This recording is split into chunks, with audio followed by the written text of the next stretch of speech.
Ever wondered where Shakespeare got the idea for asterisk? The Merchant of Venice asterisk? Did he just dream up the pound of flesh, the cascates, and the courtroom drama? Well, not exactly. Shakespeare was a master remix artist, and for this play, he brilliantly wove together several popular stories that were already floating around Europe. Let's peel back the layers and discover the real sources behind this iconic play. First, let's talk about that unforgettable pound of flesh plot. The heart of the story, the merchant Antonio risking his life for his friend Basini, and the moneylender Shylock demanding a gruesome payment, was borrowed directly from an Italian novella, De Source, a late 14th century collection of tales called Asterisk, Il Pecorone Asterisk, or Asterisk, the Simpleton Asterisk. The Gobani. In the original, a young man needs money to woo a lady. His godfather puts up a pound of his own flesh as collateral with the Jewish moneylender, and when he defaults, the lady saves the day in court, disguised as a lawyer. Sound familiar? The Italian tale even includes the brilliant legal loophole.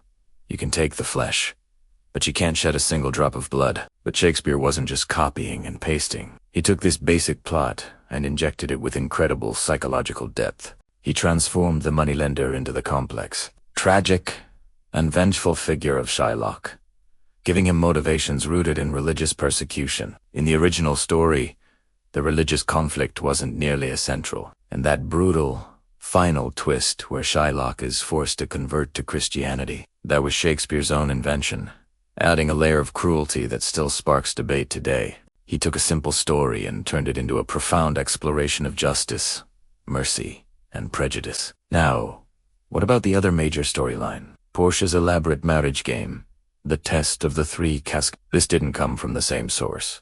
For this, Shakespeare reached even further back in time, to a famous medieval collection of moral stories called the Asterisk Gesta Romanorum Asterisk, or Asterisk Deeds of the Romans Asterisk. This book was filled with anecdotes meant to teach lessons, and one of them featured a suitor who had to choose between 3 chests, one of gold, one of silver, and one of louis, win a princess's hand. Each casket had an inscription that tested the suitor's character and values, just like the ones Portia's suitors face. The lead casket, which promises to give all and risk all, holds the prize, rewarding inner worth over outward appearance. Shakespeare masterfully fused this test of character with the high-stakes, financial drama of the main plot.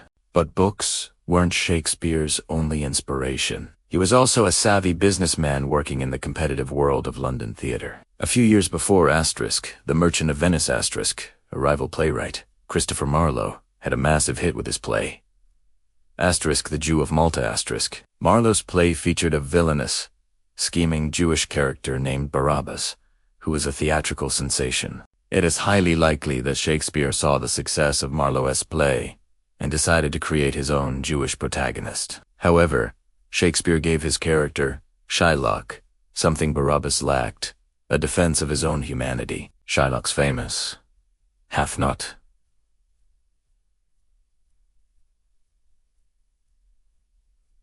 Shylock's speech gives him a psychological complexity that elevates him far beyond a simple caricature of a villain.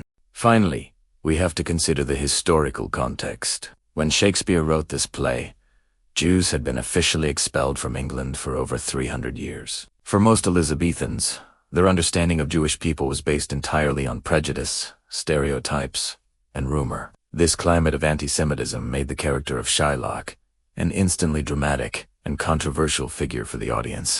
Shakespeare was tapping into the anxieties and biases of his time, but in doing so, he created a character so layered and human that we are still arguing about him more than 400 years later.